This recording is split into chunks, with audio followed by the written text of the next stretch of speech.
Citizens, it's that time. You are officially in Alert Zone. Welcome to the Alert Zone TV. I am the Wizard, Uncle James. I hope everybody's doing well tonight. I would love for you to become an active citizen of the Alert Zone. You can do that by hitting the subscribe button, hitting the bell so you can be notified when we drop fire content, giving the video a like, sharing, commenting. If you're 18 years of age or older, please practice your Second Amendment rights. Under the Constitution, it is not illegal as long as you are able to be legally armed. So, I got a kind of a discussion that I think we need to have. And it correlates to the whole thing of being safe. But it also correlates to something else that we need to have a very, very serious discussion about. Because I don't think people understand how what I'm about to talk about intertwines. First off, I want to say that rest on to Quincy Reese Jr. He was the inspiration for this story. And what happened to him, rest on to that young man, 16 years old, lost his life out in California. He was the victim of a shooting. I'm not sure the full details, They just said they was asking if anybody got any information, call Crime Stoppers, all that good stuff. You know how they go. But it made me think about something that we need to talk about. And hold on one second. Sorry about that. Had to make a quick notation. But this young fella lost his life, as I said, in a shooting, and I'm not sure what the details are. But it made me think about something. Because I watched the conference and I watched his father talk about how this kid had a 3.4 average in school. How this kid never got into no kind of trouble. How he went out of his way to reward his son for doing what I asked. And he proudly said, yes, I gave him what he wanted and did the most for him because he did what I asked him. 3.4 GPA, never in no trouble. Everybody had good things to say about him. This young man lost his life. And then I was watching him say, about if you know something, say something, speak up. The people responsible, turn yourselves in. We're going to have a talk about that. And about this blue wall of silence and how that hypocrisy continues this cycle of violence. But I'm going to start here and follow me. I'm going to work myself over. So, to the civilian world. Stop snitching. Do you really believe in that? Is that a model you're willing to stand on your square about? I'm asking that question, and I'm asking that question because I noticed something. In the streets, and this cuts across all ethnic and racial lines, gender lines, and all that stuff. We got this thing of stop snitching, don't say nothing, keep your mouth closed, it's not your business. That's fine. However, can you handle it when it knocks on your front door? I'm asking. Can you handle it when it knocks on your front door? I want you guys and girls out there to understand something about crime. We, as people in the community, civilian community, have a lot of us taken an oath of, not snitching and keeping our mouths closed. That's fine. But I'm bringing up something logical. Do you honestly believe people believe in stop snitching? Think about this. I'm an avid watcher of cops, forensic files. I used to watch Crime 360, and I love the first 48. I grew up in the old New Orleans. I grew up hearing some things. This is ridiculous. If you know something, say something. What if this was your loved one? Somebody out here saw something. For the people who committed this crime, turn yourselves in. Look at the grief you caused. I also look at something about the people that's saying that. I'm going to put something on everybody out there mind. How many of you had the Grim Reaper knock on your front door and you or your family or your friends got out on the news and said that, knowing you guys already knew somebody that this happened to, when it happened to another family, you kept quiet. Now you want them to talk. When it was your family member, your loved one, you wanted them to talk. But when it was theirs, 2-3 nights ago, you didn't say nothing. You said, hey, that ain't my business. I'm staying out of that. Oh, I don't want retaliation. This, and that. And then 2 or 3 days later, it knocked on your door. See, everything you got on the TV and said, you said it because you know it. You know, now I'm going to the hood. There's no such thing as a murder in the hood without somebody knowing. You remember when so-and-so pulled this crime or pulled the trigger 3 nights ago when you were standing out there and he saw you, she saw you, or they saw you, and you saw them and you ain't say a word. Then they came knocking on your front door. You happen to not be out there and somebody else saw it. Now they're not going to say a word. You see, as long as we believe or we want to practice not snitching, that's fine. All I'm saying for me and logically is when it comes and knocks on your front door, can you handle it? Are you willing to take it? Because let me tell you something.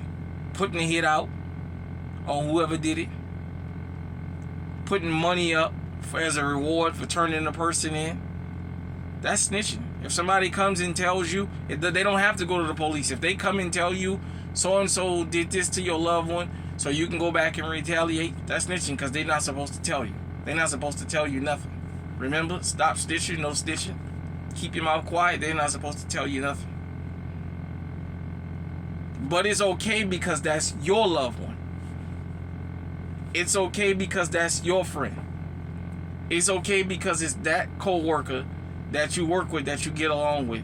It's okay for somebody to come out and speak and get justice for that person, but it's not okay when it's somebody else that's not concerning you. You know, I was watching Gangland, and I never forget this one woman in particular, Sylvia Nunn. They call her Rambo. I know she from a particular blood group out there in the LA area. And I remember her talking about, you know, being a nun, and I guess, you know, being a nun, from what it carries a weight with it because of the family's reputation. And she talked about how she lost one of her brothers. She said his name was Junior. I'm not sure if that's his real name or what they called him. And she talked about how that angered her because it was that brother. He was the one who didn't get into nothing. She said he wouldn't, literally, if you would tell him to kill that fly, he would say, no, God put that fly on earth. Everybody got a right to live. And yet he's the one who got killed. We don't condone violence and we don't condone death here in the alert zone. I'm not pushing it. I'm making a logical statement because I'm going somewhere with this. What happened to Mr. Quincy Reese? What happened to Rambo's brother is something we see all the time. The chaos causers live to be old. The people who just go about their day and mind their business is the ones that wind up with these heinous crimes happening to them.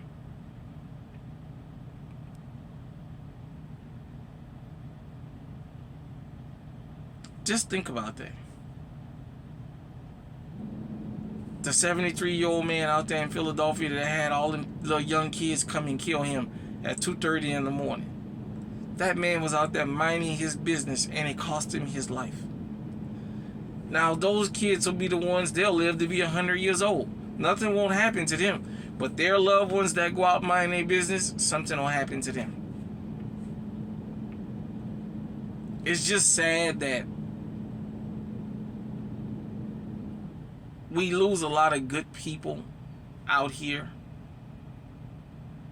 and we lose them too young and too early, and they haven't done anything to anybody. A lot of you who are in the streets know what I'm saying is the truth, because a lot of y'all done lost somebody real close to y'all, and it was the one. Moms, you lost the son that kept his mouth closed, the son that when he seen a fight he went the other way, the son that he knew his brothers was out there doing what they do, or his sisters, and he said, I don't want no part of that. You lost that son. And I know you can't say it because you have multiple kids. That's the one you grieving for the most, because he's the one or she's the one who didn't get into nothing.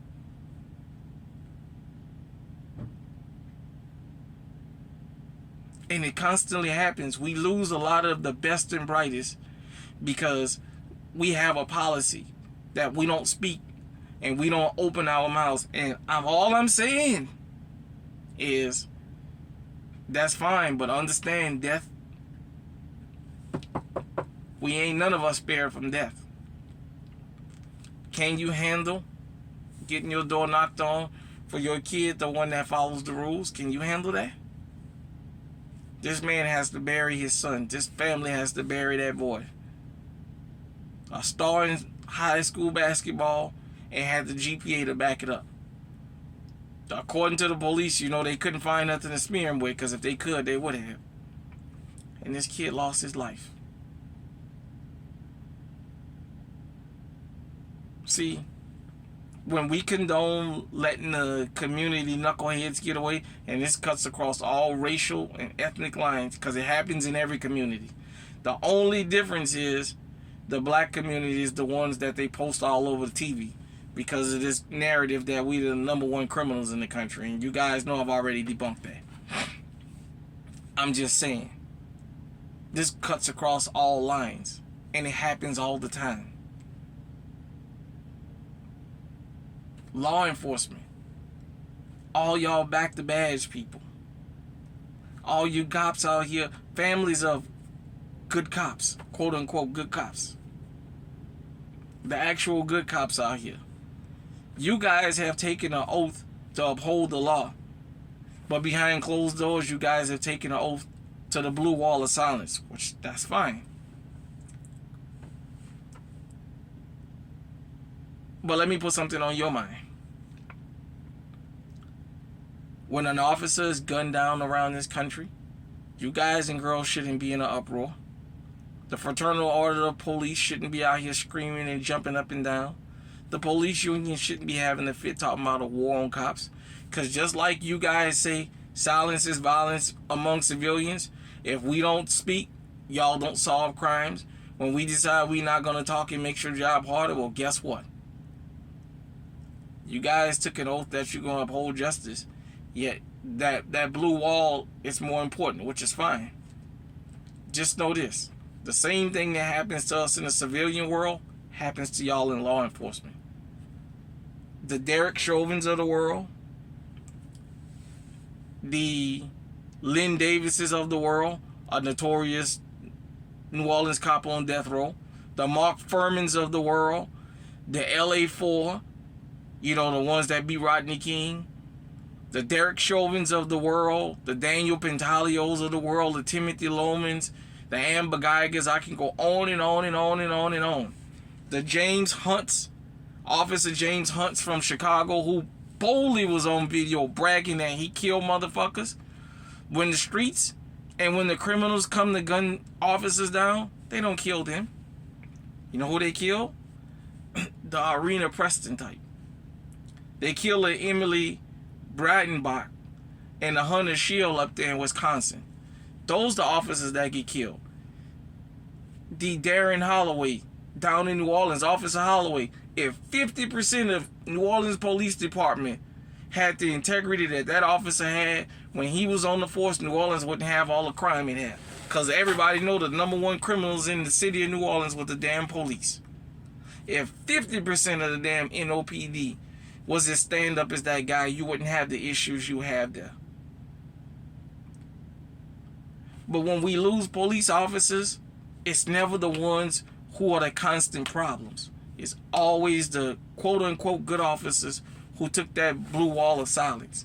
See, the Minneapolis Police Department knew Derek Chauvin's record. All his fellow officers knew how he was. They took an oath amongst themselves to stay silent. Out there in Chicago, all the Chicago police officers that keep silent about all the crimes that go on around there, all the ones that know that there's other officers actually out there pulling the trigger, you guys take a oath of amongst each other that you're going to keep quiet, you're going to stay silent, and you're not going to say nothing. That's fine. When the good officer that follows the law and does the job to the T loses their lives, you guys shouldn't be out there escorting that officer. You guys shouldn't be around here talking about this a brotherhood and a sisterhood, because y'all the fucking reason that officer got killed. Shout out to the president of Gun Freak Nation, because he posted a video that I saw earlier today about the Detroit officer that had his firearm taken from him, and then he was able to recover his firearm. That guy, if you go and look at that officer's record, he probably has a pristine record, because that's the type of shit that these officers go through, the good ones. The road cops, that type of shit don't happen to them.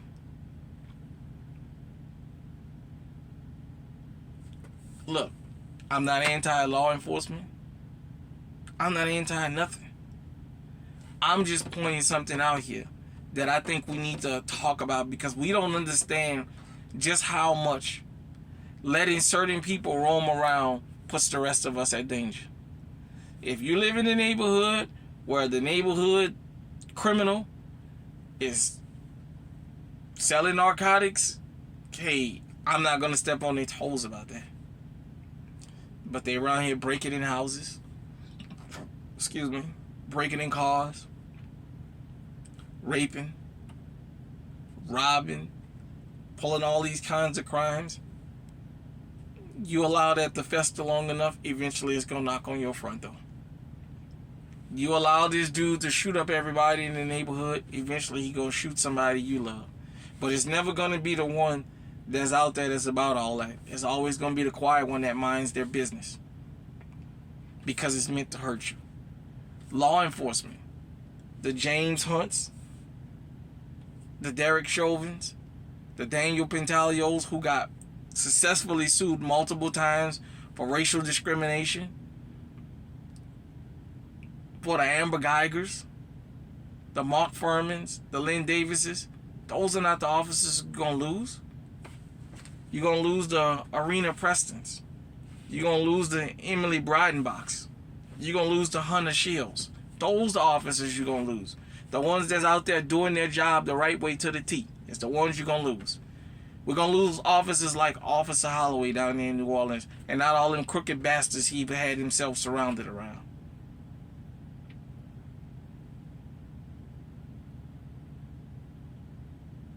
I showed you guys the video, or I talked about it, at least the story out there in Illinois, where the little Arab kid ran, and the police ran him down and beat him up and put him in the hospital.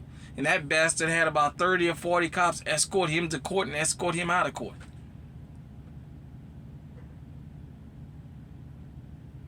See, they escorted him for doing the wrong thing and gave him protection. And then they turn around and we lose a Miss Preston out there. All I'm saying is this. To everybody out there, if you believe in that stop snitching and no snitching, that's fine. This Quincy Reese story was the inspiration behind this. Just know that we're going to keep losing innocent people that's out there minding their business because we allow the criminals to roam around. And if that's okay with you, that's fine. When the Grim Reaper knocks on your door to take your innocent family, a loved one, or what have you, or friend, you got to take it. You can't get out there on the news and start screaming somebody knows something. If you know something, say something. If those of y'all who committed this crime come forward, you don't know what you did. No, you can't do that. There's no snitching, remember? Remember the crime you saw committed and you didn't say nothing about? You got to take it. Take it. Don't get up on the news and start screaming and shouting. Don't start going on the street and saying, hey, man, I'm offering 10 grand for the person who can bring me that motherfucker's head. No, don't do that. No, let it slide. Remember? No snitching. To all you good cops, when the good cop gets killed, don't go out there screaming and hollering saying, we want the suspect, we gonna deal with him. No. The blue wall of silence, remember? Remember, nobody can't say nothing. Remember, when Tyree Nichols got beat up, how many officers tried to help cover that up? All these officers that write these false reports to cover up the crime, remember? No, we got to keep that going. Or we can do the right thing and prevent these type of crimes from happening. Because I'm going to tell you this and I'm going to let you go.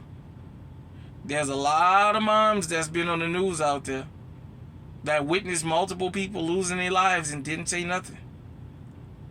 And when it was their child's turn, they was ready to fight the whole neighborhood because nobody wouldn't say nothing. I've even been on murder scenes and had people pull the moms to the side and say, hey, you remember last week when so-and-so got killed? You was standing right there and you ain't say nothing. Remember? When his family was up screaming and hollering and saying, hey, if you know something, say something. Remember, you didn't say nothing. What went around came around. Now you got to bury your loved one and you got to take it like they did.